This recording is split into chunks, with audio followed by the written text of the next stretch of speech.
I'm not going to record if you're going to be serious. Okay. Well, I can only be serious for so long. I learned that from one of my mentors, Kevin Cameron. It's That's always serious, serious. That's the setup. And then we do the 180, and that's the punchline. So, all right. Welcome to coaching, everybody. This is Bread for the Head. This is Sharp in the Saw Morning. And I hope you're ready to learn something that will be useful for your business. So today, our topic is about the why, what, and how of working with buyers. Walking in this morning, I thought, this is not just a review of the basics, guys. You're going to discover that there's some real intriguing answers to the questions that the NAR survey posed. And we're discussing a number of different charts that came out of that study. They do it annually. It's released late in the fall. With a myriad of different distractions. I'm not sure we ever went back and looked at this, but there's some interesting answers to this. So I'm going to hopefully guide a great discussion between all of us today. Get ready to weigh in with your chat. I'd love to have this be a group discussion as best we can. Looks like we're now over 50, so we'll try to, I guess we're going to have to keep everyone muted for this. So I emailed out, and Joe has put in the chat, the understanding working with buyers. There's a printout there. I want to start off. Could you tell me if you did print it out? I'm just curious if that's our process. So if I send it, do you print it and now you can make notes, or would you rather just have me talk over the visual? If you could weigh in on that. And by the way, I've learned something about this chat. See, did you print? See, I've got to write the question, Joe. Otherwise, I won't remember what you're answering. So will you guys weigh in on that really quick and let me take a count?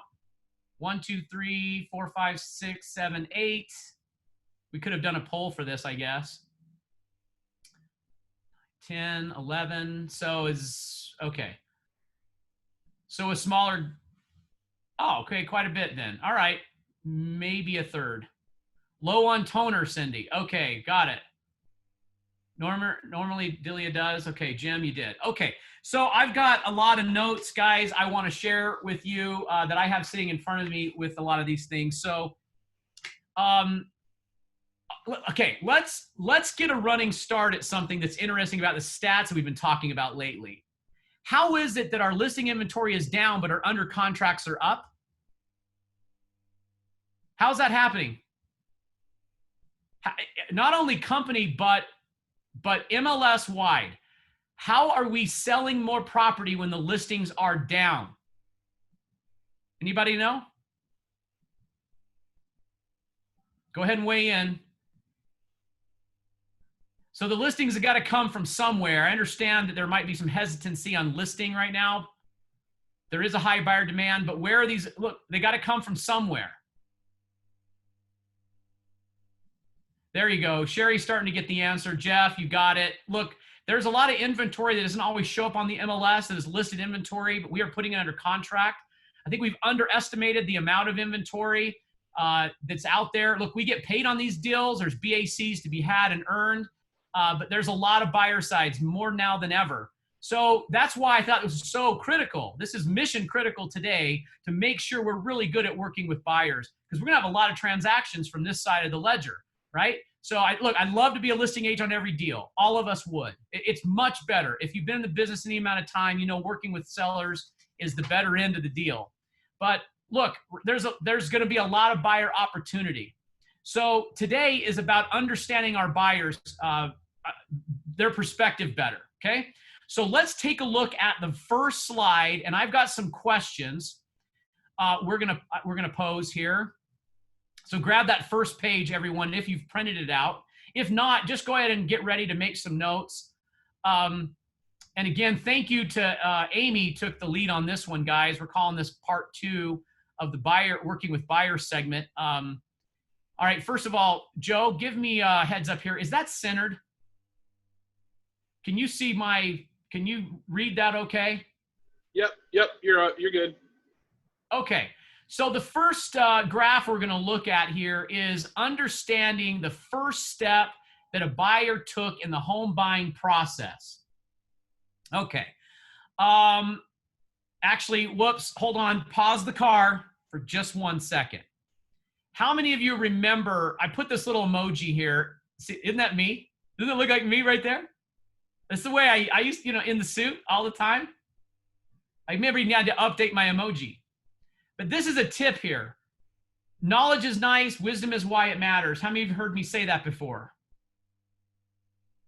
Knowledge is nice. Wisdom is why it matters. You've heard me say that? Well, if you have, it's because you've been in coaching before. So this is a tip, and there's a lesson here in some of our training materials about what every time you look at a graph like this one, you've got to understand the wisdom that's behind it. So look for the reason. Okay, that's the wisdom. It's not just the data, right? It's not just the knowledge, but it's the wisdom and why this matters to you, why it matters to a buyer, why it matters on how they looked at these different options. So this particular graph is first step. Okay, so with that in mind, what's the first step that everybody took? Well, they looked at properties online. Look at the majority. It's almost half. Half of the buyers were online shopping. Who knows how much the online viewing activity increased during COVID? Put the answer in if you know. So are we up or down? Are we flat? Are we looking at less property online or more online? If it's up, how much up? Joe, do you remember this exact statistic? I don't remember the exact number, but I got an interesting set of stats from Google this morning about our BHHS Utah website. Okay, what is it? We had an increase of 236 unique viewers just in the last 3 weeks. So that's an interesting stat, given that, I mean, over the course of this COVID thing, there's been an increase all the way around, but this has just been an interesting thing over the last week. We get these stats from Google about just our webpage. So if that's happening to our webpage, then the larger portals, I'm sure, are seeing significant increase. Yeah, good. Okay, so look, yeah, we are up substantially. Yeah. There's a good and bad thing about this. So if you've been in the business longer than 15 years or pre-internet, you remember when, see this contact a real estate agent? Remember, we're talking about their first step, guys. So what did they do first? They went to online or they contacted an agent? There's a large group of buyers that contacted an agent first, and this is trending down, right? So anything that you can pull out of this that gives you any kind of ahas? Remember, we're talking about their first step.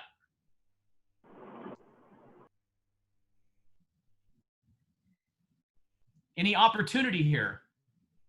The first thing they did. So, I mean, if you look at the majority of these answers, from maybe, here up, the 4% and up, visited open houses, talked with a friend or a relative about buying a house, drove by neighborhoods, contacted a lender, looked at online information about home buying process, contacted an agent, looked at online property for sale. So anything here? Online exposure is important. Good. Melissa, online, meet buyers where they're shopping. Yes.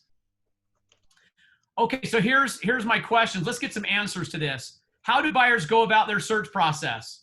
So what's the first step? They're online. What does this tell us if we're a listing agent?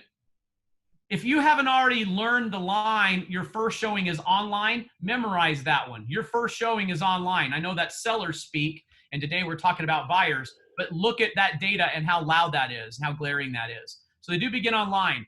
What online source is best for buyers to use? Joe, I'd love your opinion on this one. If you're coaching a buyer on how they should be shopping, where should they shop online? Well, for my take is everyone should be using the mobile app. Just given the way that people want to look for houses, which is they typically drive a neighborhood, right? And they're looking around at the situation is there. Yeah. So you want to trap them within your own agent subdomain. So everybody on this call has their own website at bhhsutah.com. So I would send them there, have them sign up, which is just a name and an email, so they can register to save searches and those kinds of things, and then get them your app so that when they actually do that drive, even if they're wearing masks or staying in the car, whatever, those would be the two elements that would essentially tie that buyer behavior back to you. Right. Okay, so Joe's answering the third question. What mobile search source should they use? This is your own personal agent mobile app. What about the online source, Joe? What would you say if they are non-mobile and their computer, laptop, and they're searching through that device? I would say your agent website. So your personal agent website is where you want them to be. Now, realistically, they're probably going to start at one of the larger portals, which is why on Friday we're going to cover how to make sure that your profile on all this, everything from Zillow to Realtor to Marketing Resource is in tip-top shape, because you can't. There's a point at which fighting against the idea that they're going to start there is actually bad for your business. So if we're going to start at one of those larger portals, make sure that your presence on those larger portals is as perfect as possible.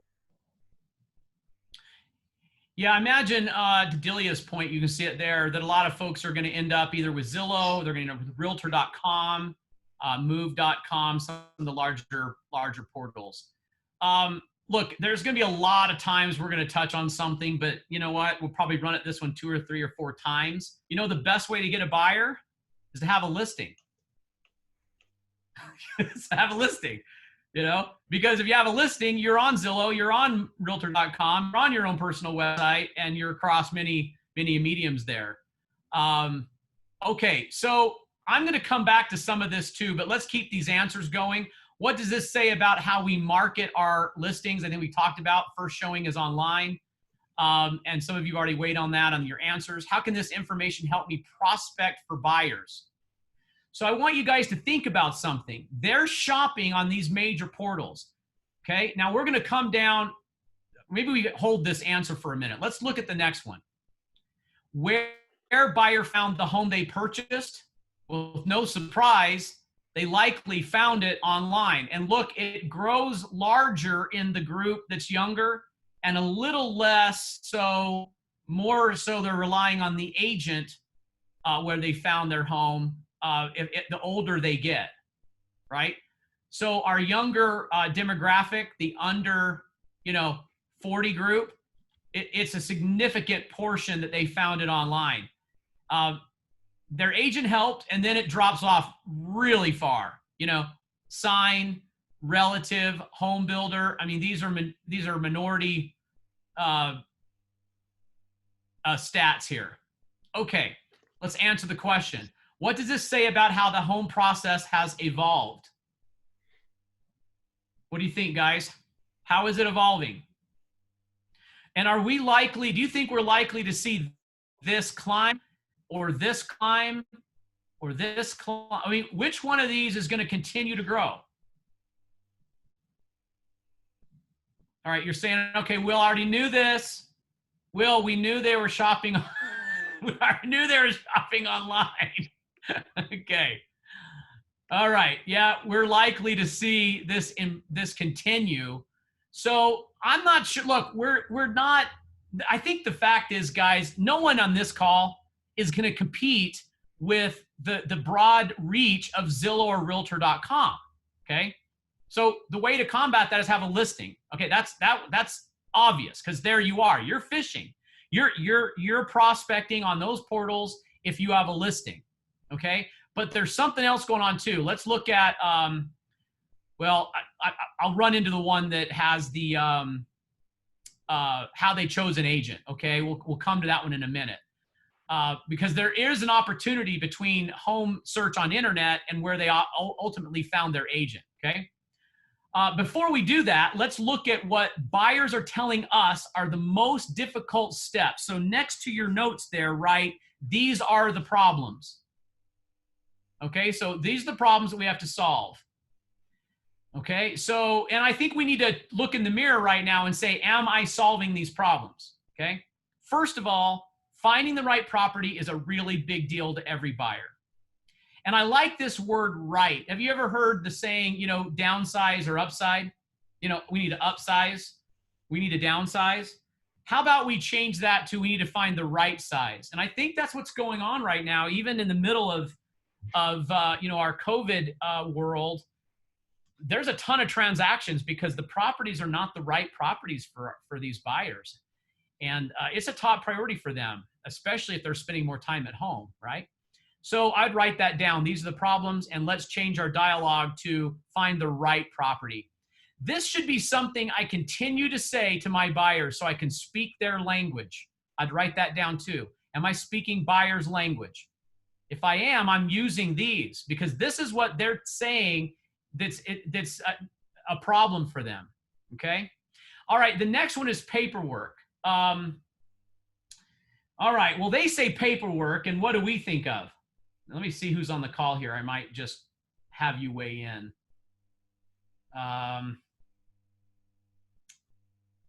Okay. There's an agent particularly I was looking for. I guess they're saved. They're saved from being center stage. Okay. Yeah, you think dot loop forms. Remember last couple of weeks when we were talking about buyer presentations over Zoom, it's nice to be able to show them the forms and the complexity there. So how about this? What does the paperwork solve? I know that's a weird, that's the way it came in the survey, but what is this doing? If we address like the proper paperwork and process, what's the benefit of that? See, this is the wisdom behind it. So let's see if we can't get some gems out of this, because this is a really important slide. These are buyers telling us what the problems are. They need help finding the right house. And now you've got this issue with paperwork. What does it do?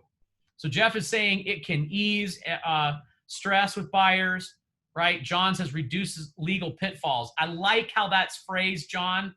I phrased it very similar to that.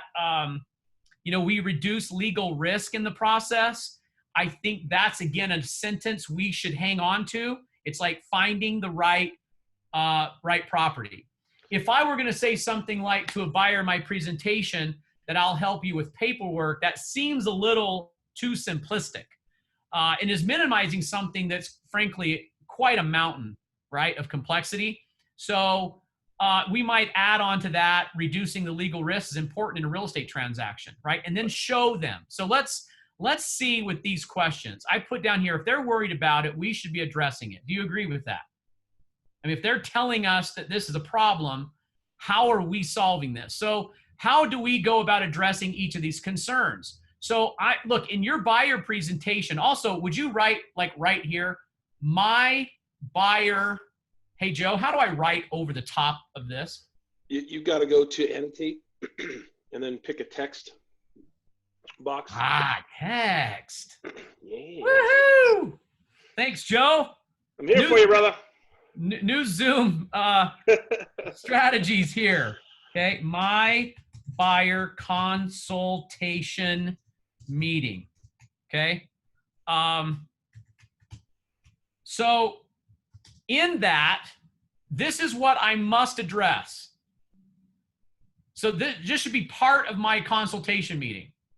So maybe right here, find the right property. You spend an enormous amount of time in talking about what they want and why they want it. Then we talk about reducing legal risk and we show forms, right? Here, let's do check boxes, right? And then we come to understanding the process. Next to this one, I would write lead. Lead. So what are we going to do next? They're going to look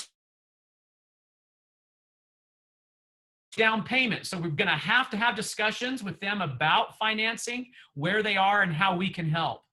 We've got great referrals with amazing lender partners. Certainly they're on the front line, shoulder to shoulder with us with that issue, but we've got to bring that up.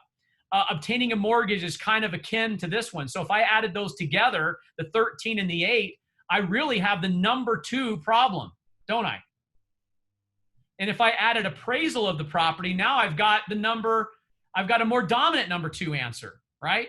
So all of these are related: appraisal, mortgage, and savings. Hey, Eric decided to join me live, everybody. Eric Jensen. He's not on the Zoom. He's right here partaking of all the gems today. Hi, Eric. Okay, so I think all of this needs to be in my buyer consultation meeting, okay? Let me stop the annotate for a sec. Let's clear this out. Well, can I make a comment on that as well? Yeah, please. One of the most powerful things a salesperson can do is understand what's important to the person you're meeting with, as opposed to your own personal experience with it.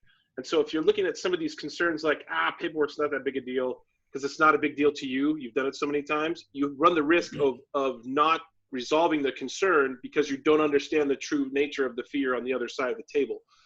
In particular, when it comes to those stats, like 53 and younger, it was process, it was saving for a down payment. These are all legitimate concerns that if you're working with somebody and just because it's casual to you, you can come off by saying, oh, don't worry about that, we'll take care of that.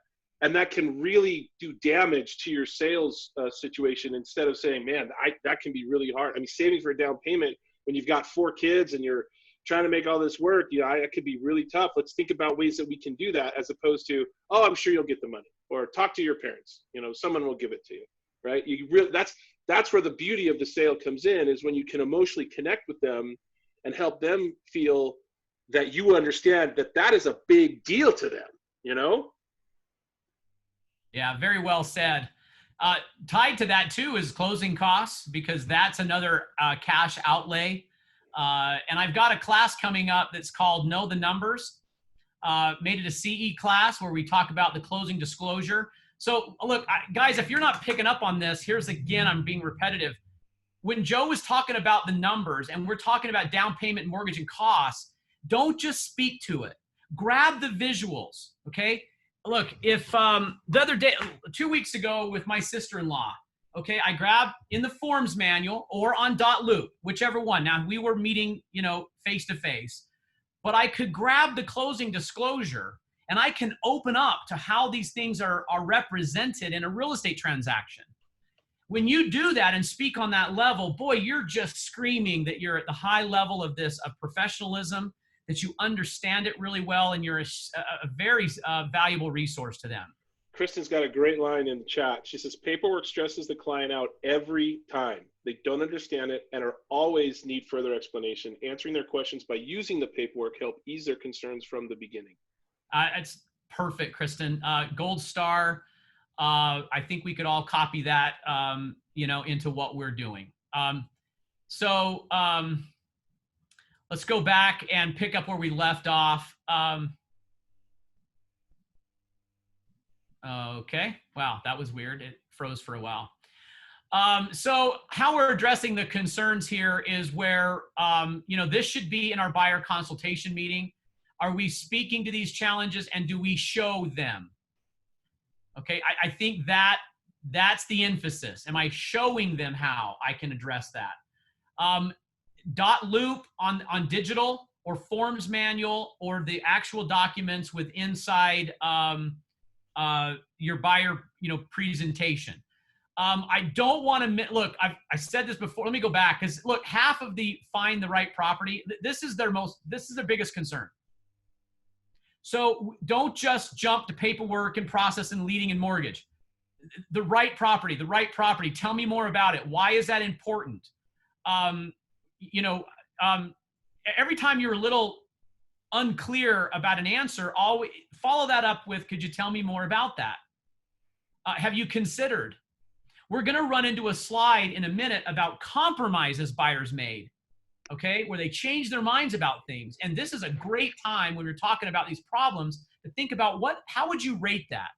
So when you're talking about, like, I've made it no secret that if I were to move, I would want a serious boat garage, okay? I'm talking, like 16 feet wide, 12 and a half, 14-foot door, and like 40 to 50 feet long. Like I'd want a serious garage. But if somebody just went, oh, you want an RV garage, then they're probably not hearing what I'm saying, right? And other buyers have a lot of different features that are important to them. Spend the majority of your time talking about where we're going, right? They'll appreciate that. Okay. Thanks again, Kristen. Let's move on to the next slide. Actions taken as a result of internet search. This is a huge opportunity for us here, guys. think about this. They shopped online, and then what did they do? They walked through the home they viewed. Okay, it's almost everybody. I mean, it's 2/3 of the answers are coming up where that was the next step.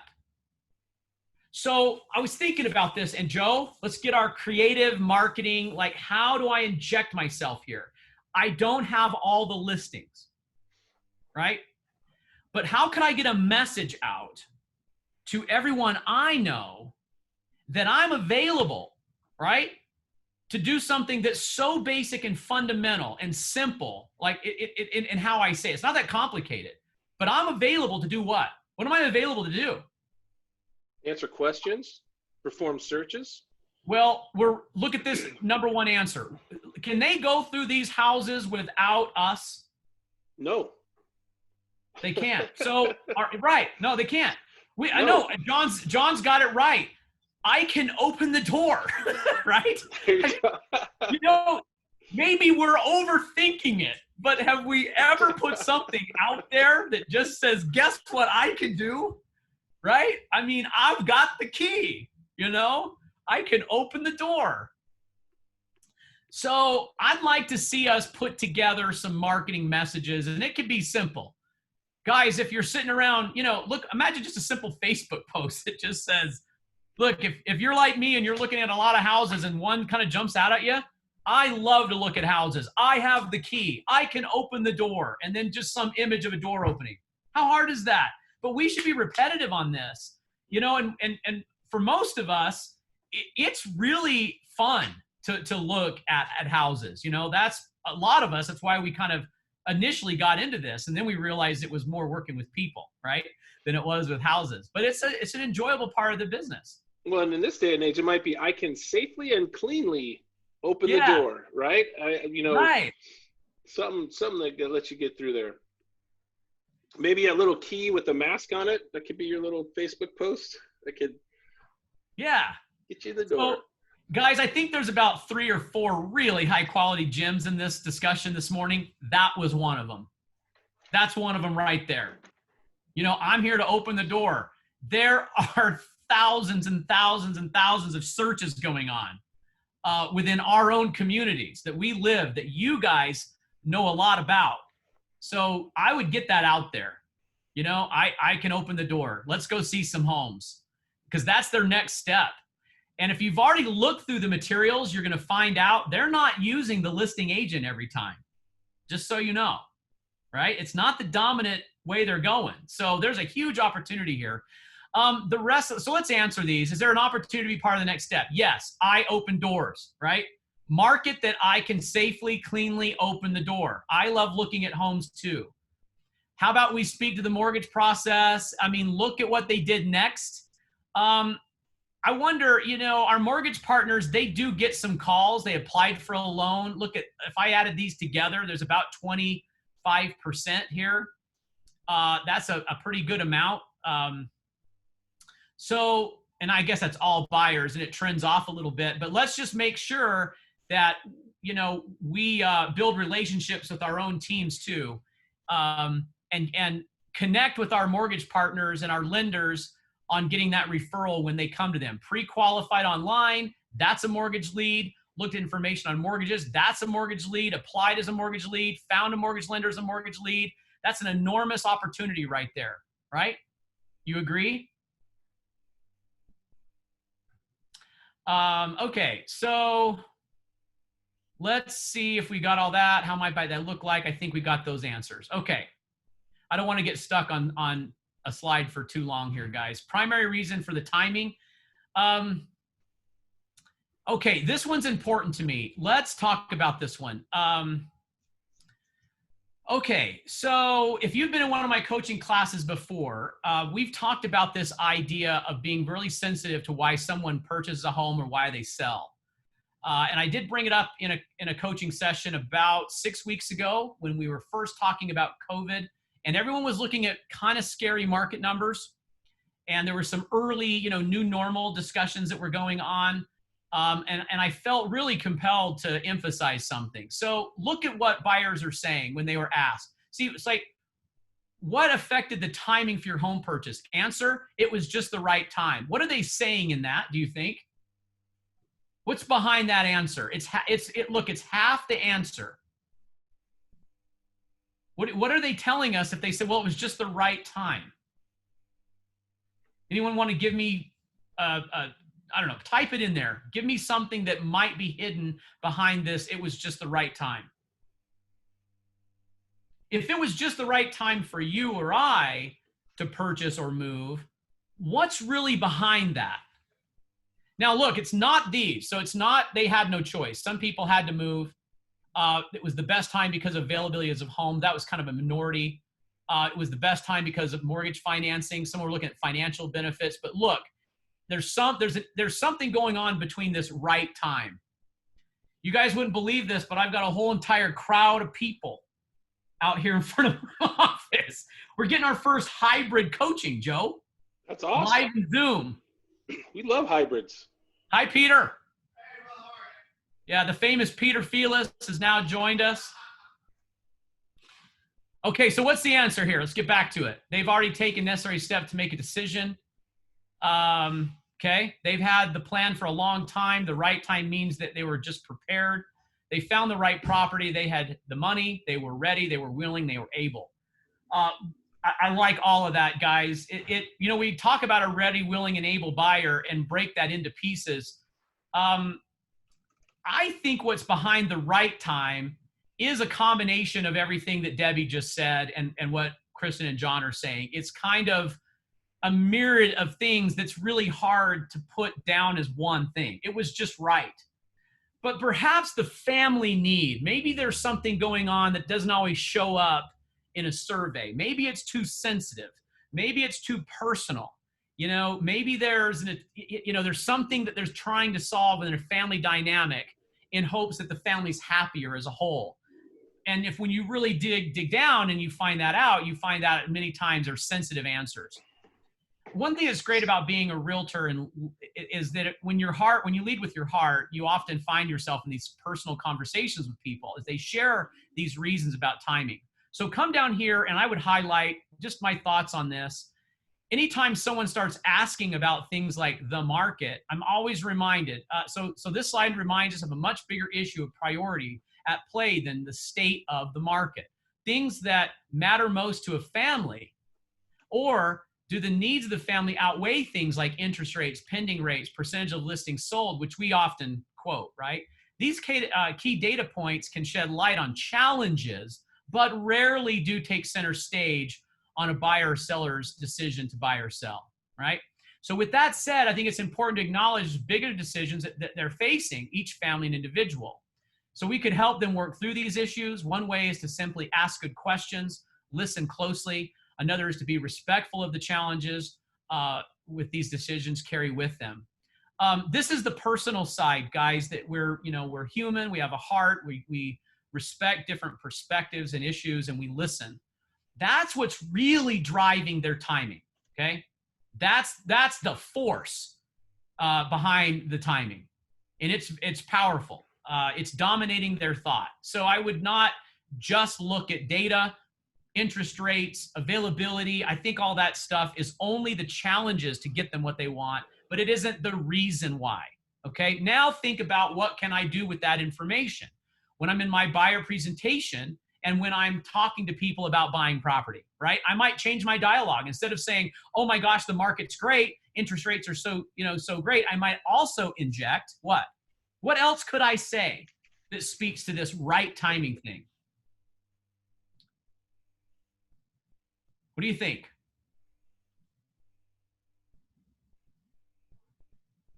What else could you say? You waiting for someone to answer.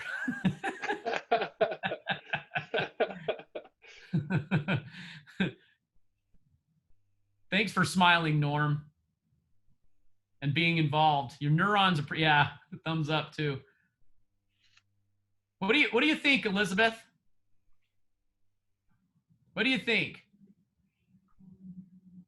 Elizabeth is a very heart-forward person. I mean, look, a lot of you are. Michael, a lot of you guys are. Debbie, very forward person. So what do you do? What more can you say than when someone says, is it the right time to buy?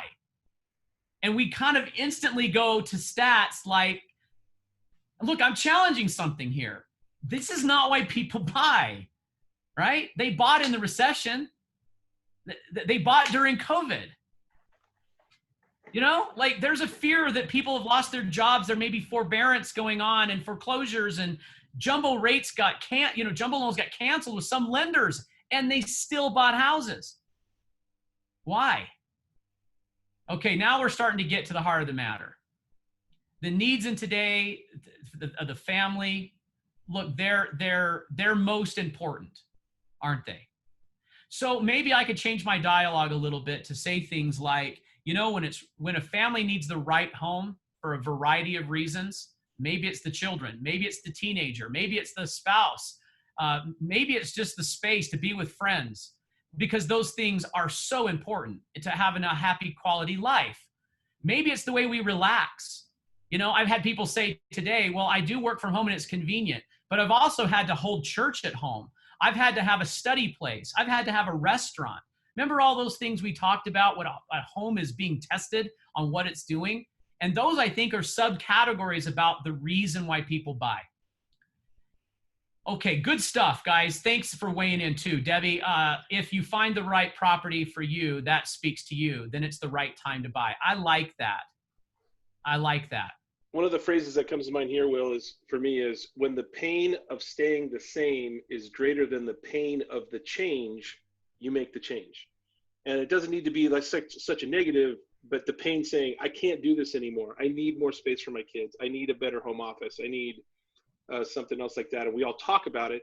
But at some point, Will Cooper, the pain of you not having a sweet boat garage is going to get you out of where you are. I know. Say, we got to bite the bullet. I can't wait any longer. I know. Yeah, part of my process is to blow the leaves and junk out of that. I store it indoors in the winter, but yeah, you're right. Joe's right, you guys. But see how kind of odd it is for us to talk about the data instead of what really needs to change and how that doesn't really fit, right? Okay, got to move on. Characteristics of the home in which they compromise. This is a really important slide because they changed their minds about what that was important. The reason it's compromised is because in the beginning they thought it was critical, but when it really came to close, they changed their mind. What's the number one thing they compromised? It's the number one thing that they gave up. So they came to us and they said, my price range is, right? And yeah, you're right. I mean, it's just yelling at us. The first thing they did is say, okay, yeah, show me some homes little, in a higher price point. Or they started looking at something that was in a higher price point. So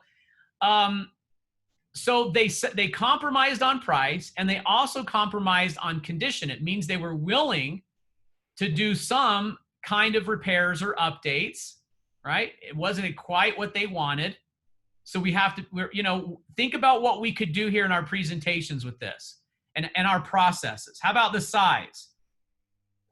Anyone ever tell you a criteria like, hey, somewhere between, 4,000 and 7,000 square feet, or 2,000 and 3,500 square feet?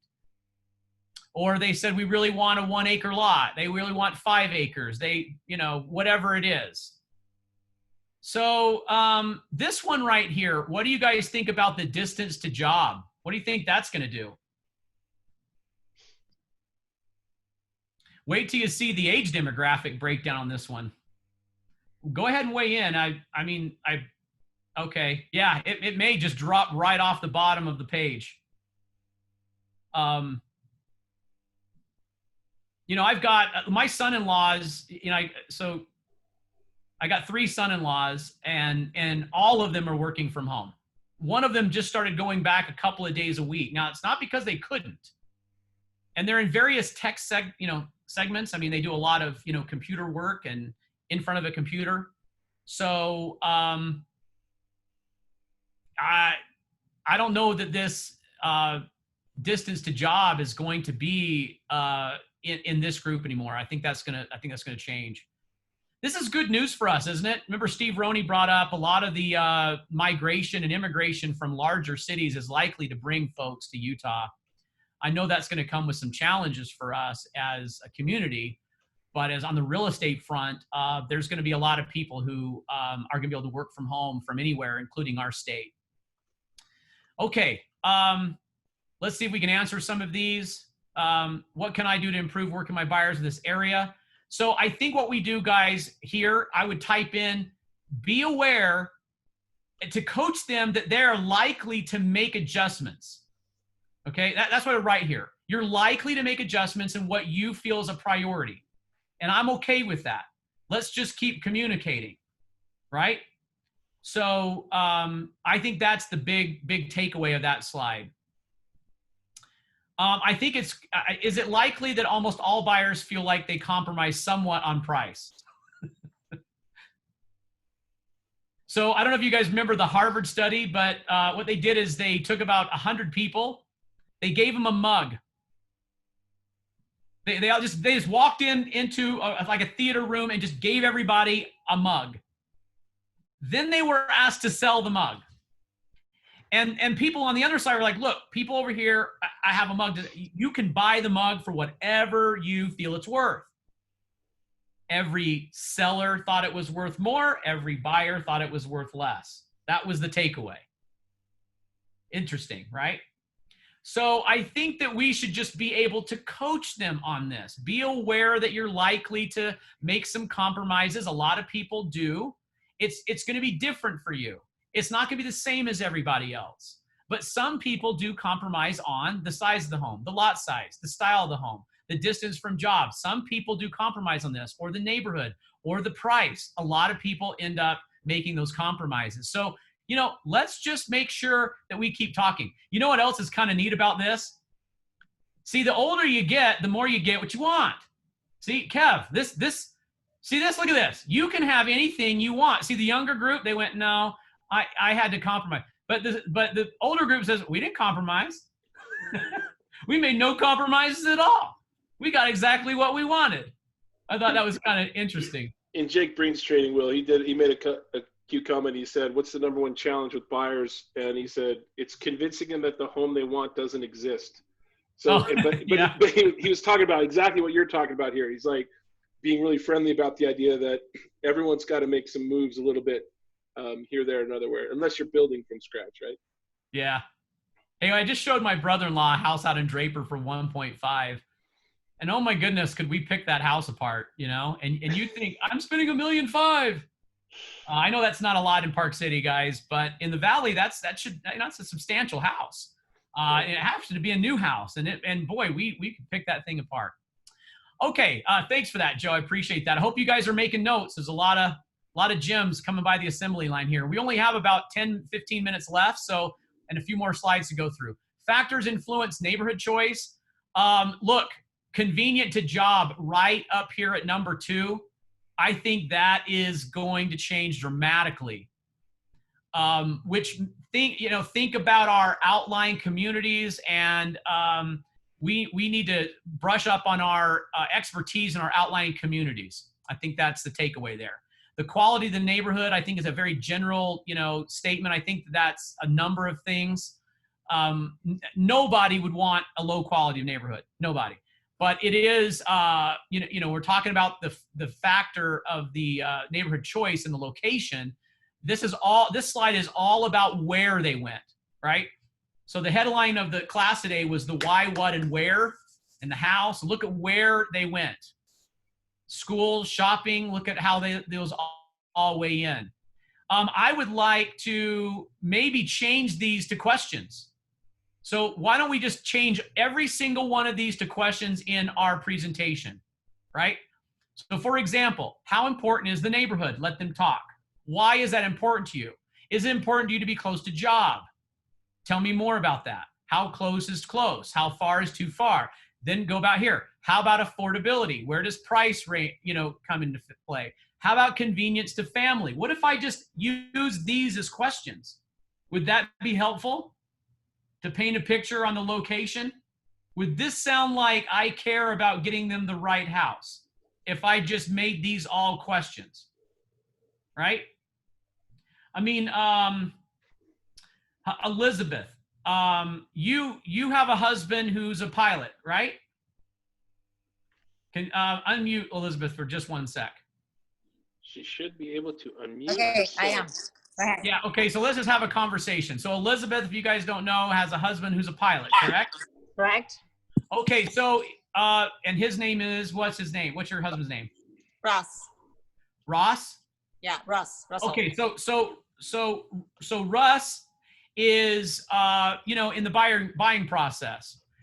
If we start asking yeah, is he really? Yes. Okay, great. And I would say, hey, do you need to be convenient to an airport? Yes. Yeah, okay, how far is too far? No more than an hour for sure. Ah, okay, now we've got a radius. And look, that's just one person. What if I just changed all of these to questions, right? Do you like the idea of a planned community? Elizabeth? Yes. You do? Okay, and I would say, tell me more about that. And then as she spoke, I wrote down the answer to communicate that what she's saying is important, right? We ask, we write it down. And then we ask for more clarity if we don't understand. What about health facilities, entertainment, activities? What do you like to do? I know a little bit about all you guys, but where's Kevin? Well, Kevin Murray, I know you like to mountain bike. So if I said, tell me about activities, he would say. And now I get a better idea of what the right house is, right? Yeah, okay. Thanks for that, Elizabeth. Appreciate that. Okay, let's go on to the next one. How about these slides are buyers telling us what they want most from us. And here it is, right at the top, kind of a repeat of finding the right house. And it's half the, it's the majority of the answers. If this was a presidential election, the right house would win the presidency. Okay, only if they got the electoral votes. Okay, gotcha. But yes, that's the winner, right? So finding the right house. Next is negotiating terms for sale. And I thought what I would do is take a look at this breakdown, because if I could kind of group these together. Help negotiate, price. The comparables is really them telling us they don't want to pay too much. I'd write that off here. You know, not pay too much, right? Price negotiation is the same thing. I don't want to pay too much. Negotiate the terms of the sale. What is that saying? I don't want to pay too much. Those are all saying the same thing. So perhaps what we could do, guys, is break down how we go about negotiating and we could use the REPC as kind of our backdrop. Point to the places where there's dollars. Could you consider that? Point to the places where money is addressed. So I've got the price, I've got transfer fees, I've got water shares, lending costs, title insurance costs, and there's the cost of personal property. These kind of lap over into included items, but what I was thinking here is this could be a separate addendum in which there's a dollar amount, right? And then in the terms, I mean, I've got terms like deadlines, and look at how I could kind of walk through the negotiation points. Might that help you? Because look at what they're telling us. I mean, it's the right house, and then it's what they're paying for it. That's another one of the gems here. I think, ask yourself if you could teach this. Can I teach it? Can I present it? And the way that I would do it, I could use the closing disclosure also, because that's all the dollars that are there and how we negotiate that. That might be another exhibit I could pull in. Any comments on this? Do you like this? Head nods. You guys there? Thank you. Okay, thanks for the thumbs up too. Hey, we're learning Zoom. Okay, I think that's one of the gems here, guys, is to ask ourselves if we could be a little better at how we address what buyers want most from us. There's paperwork again. I think to Kristen's point, if they knew what the complexities of the documents, this would be number 2. But they don't, so we have to show them. All right? Okay, let's go on to the next one. So this is where they were asked benefits provided by a real estate agent during the home buying process. Okay, help understanding the process. Now, in a previous slide, I wanted you to write out here, I wanted you to write out lead. So the process is about leading. So this is where we lay out the next step would be this. The one after that would be this. And that can vary depending on where we are. What about pointed out unnoticed features, faults of the property? Wow, this is a big deal, but this one can have a pitfall. Kev, do you want to talk this one over with me, or are you on the phone? Kev Cam? No? Going once? Going twice? Okay, Kevin's got his volume turned down too. All right. Let's see. Who can I call on with a good legal mind? Anyone want to volunteer? Kevin Larson's on, Will. Oh, he is? Where's Kev? I'm here. I was just muted here. I've had a constant stream of people coming in the office, so. Okay. I'm sorry, I missed the conversation. What's the question? Well, we're looking at a slide here, Kev, that says that buyers want from us, the benefit that they get from us is that we point out unnoticed features or faults with the property. So this is the number 2 answer that buyers are saying that they get from us. The first one is understanding the process. The number 3rd one is negotiating terms. So, what could we, where's our... That's not our job. Yeah. We really, if a lot of times if we see something that is observable to the average person, we should say, hey, that's something that you need to have an inspector check out, or you need to call a specialist in. I think us knowing who those people are and referring them to the client so that client can actually call them, have a engineer look at it, have an inspector look at it and point out the faults. That's what they're really relying on us is we do this all the time. We know the right people to call, but we ourselves never do that. We don't actually say that for certain is a defect in the a cracked joist or a floor joist or some things like that. We leave that to the experts. And that's made very clear in our due diligence addendum. We negotiate and try to sell real estate. We don't inspect properties, and we should never get into that arena. That very well said. That's exactly what I knew you would say. The other side of this coin, where we do have an area in which we can weigh in, is to Jeff Topham's point in the chat, where we say things like, okay, this is the one that only has, 2 bedrooms up, right? Or it lacks another bathroom, or it has a feature like double pane windows, which Jeff said, or, it's got upgrading in the kitchen compared to the other. So I think there's a safe place there. And then there's the danger zone in which what Kevin Larson was talking about. And again, in the buyer consultation, guys, we can talk about that. Here's what I can do, and here's what and I expect to, and I will do, and here's where we have some boundaries. So if I do see a fault that, like the physical nature of the property, to Kevin's point, we're going to say, look, we're going to really recommend that you get an electrician to come look at this. This is a property we must have a survey on. I highly recommend. The roofer should come take a look at this roof, whatever the case may be. And that way we stay in bounds, right? Kristen, point out features, not conditions, issues. Yes, that's our job. Features, good. How they market, the sellability, in the future is something we can weigh in on, but we do not say things like, yeah, that roof looks fine to me. We never stand out in the back patio and say the fence is the property line And we don't say, oh, it looks like the electricity is just fine in this house. I mean, all of those, I know that sounds ridiculous, but that's where we don't weigh in, right? Thanks, Kev. Bring up pros and cons. Yeah, I think that's really good. It helps them talk it out. Remember, they're likely to compromise something.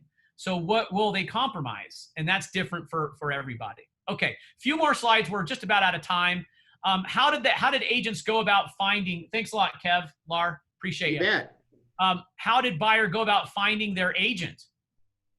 So, okay, we just talked about the fact that the buyers are online, right? So how come this doesn't say that they just bought the house from the listing agent? So what's the number one answer? Referred by a friend, neighbor, or relative. What group is that? Where's the, how can I prospect this group? What group is this? Where does this reside? There you go, Jeff. It's your SOI, right? So make sure that you are in constant I mean, we've been saying, you guys already know this. So we just need to make sure we analyze, are we staying in touch? Because that friend in your SOI will refer that buyer. They used a previous agent. So if I add all buyers 12 and 41, that gives me 53%. So these are my past clients, right?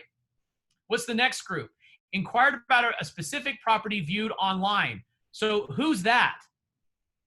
That's the listing agent. And this is where we say, well, good buyers come from good listings. So if I'm a listing agent, I'm going to pick up buyers. That's the third group. We've got website in here.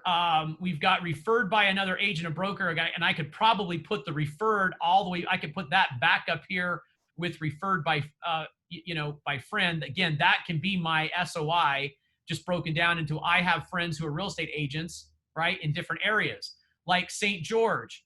Okay, the Ogden agent probably should refer that down to, say, Kim, right? And Kim should refer Park City. All referrals should go. Let me just pick someone. Bradley. Bradley should just get all the referrals. You good with that, Bradley? Okay, so, but if that's in my database, that's how that works out. Visited an open house, and that's how they met. This is floor time. Floor time and open houses. This is a great way to meet people. Recently, one of our top new agents, new agent and top agent, because Julie Albert, about 3 weeks ago, led the office in a week with 3 listings in 1 week. And she's brand new, like 7 months ago, if I've got that right. And just is on fire. And how is she beating these people? Open houses. So look, I think you should review this and take a look at, this is how they found their agent, and am I playing in these, in these fields? Okay. Just a couple of more. This one's an interesting slide because they only met with how many agents? How many people did they talk? Did they go and interview 5 or 6 agents and then pick the buyer agent? They didn't. They met with 1. So this reminds me of a concept that in my tech days, Joe, and you knew me then, but Google had done a study, and they nicknamed this the 0 point of difference. And because there's not if you're the first one there or the last one there, you got the deal. This is screaming this concept. Okay, it means it's the moment right before the decision was made that influenced. It could be influenced by advertising or marketing. And look, notice they're not only speaking to more than one agent. So how could I be an agent that farms, fishes, and prospects, however you want to say it, at the 0 point of difference? So what does this say about the importance of me staying in touch with my center of influence? Because they didn't go online and then just use the listing agent. That's what's so interesting here. And I think we've come up with a couple of ways that we could change the way we're speaking to our buyers and our marketing. I like to look at property. I can open the door cleanly and safely. I've set aside 3 afternoons a week. I'm available to go look at houses. Let's go tour some property, guys, right? Who wants to come with me? Maybe we could be better at that. And that would be a good example of being ahead of the 0 point of difference. Okay, one more. I think we got one more slide here. Is this the last one? Yeah, last one. Okay. What do they want most, and what were the most important factors when choosing an agent? So, experience, honesty, trustworthiness, reputation.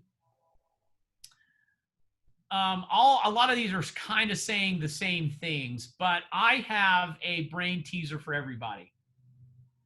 How do you, being an honest person, how do you communicate that? How do you tell everybody that you're honest and trustworthy? How could you do that? I'm actually asking you seriously. So could you, how are you going to, look, that's what they want. They want to know you're honest, right? They want to know that they can trust you. So how could we get that message out that that's exactly who you are? Anyone got any ideas? Rob says eye to eye, face to face. It's really good. And guys, Rob's got a history of being just that. You know, if you look someone in the eye and you're sincere, that's a great reminder about the human ability to communicate through body language, tonality, our gestures. It can help communicate honesty. I can't wait to hear what you say, because what you are speaks so, I can't hear what you say because what you are speaks so loudly. Very good. Very good, Michael. I like that. Do what you say you're going to do and be on time with it. I like that.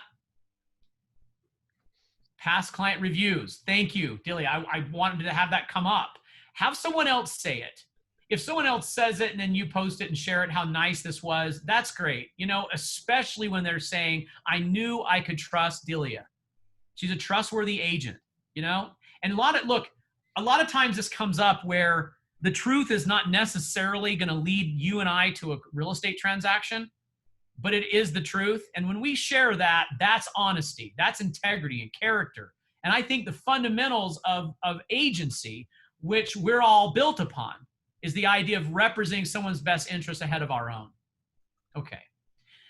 All right, we're to the end of this, guys. I'll let you guys fill in the rest of that because I don't want to go too much past this, but let's do one more thing. I'm going to type in the chat this question so I don't forget it. All right, I'm going to go takeaways. This will help me build classes and what's sticking and what our gyms are, and summarize it for our next classes. Okay, here's the question. What are your takeaways today? What is something that you're going to put some action to implement, to apply? So what's going to get the energy out of what we spoke about today? Go ahead and weigh in. It's for the benefit of all of us and myself. So go ahead and type that in, guys. I'll give us a few minutes to do that, and then we'll conclude the class. I got one more thought. One more thought. So hold on for just a minute. Go ahead and write in what your takeaways are.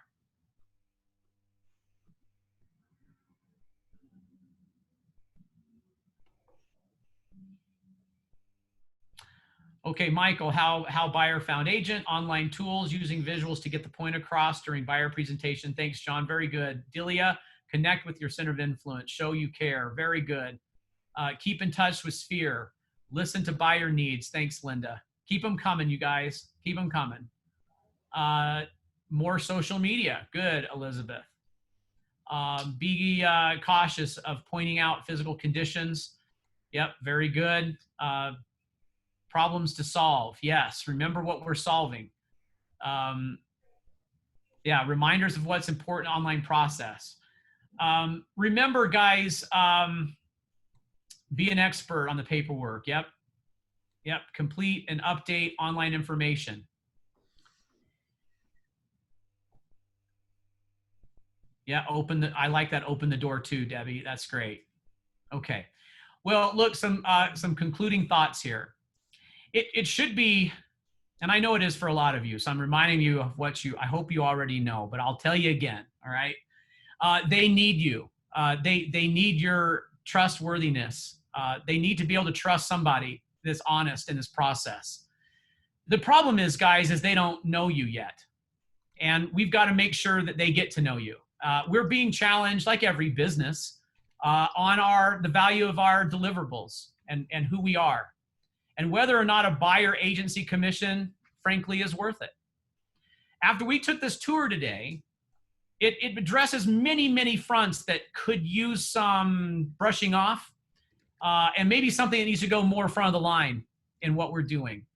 And so I hope what you'll do is use this data, get some wisdom behind it, and know that that's really what people are asking of you, is to be wise about this data and understand its reason. When you lead with your heart and you really show you care, Michael's right, and it's a good reminder. So make sure that you take a time to express to people why you do what you do. Matter of fact, Joe and I were commenting about this last week. The real payday for everybody, really, that has a heart, is the gratitude that's expressed for helping someone. That's the real payday. Those are the things that stand out. And I've got so many great experiences that I cherish, and memories of people saying thank you for time I spent with them on various things. And that's what drives all of us, isn't it? Well, let's make sure we tell everybody that. And now we're speaking to them on their level. And now we'll be a magnet, right, for people to come to us, right? Keep sharpening our saws, everyone. I thank you for joining me today. I hope this was helpful.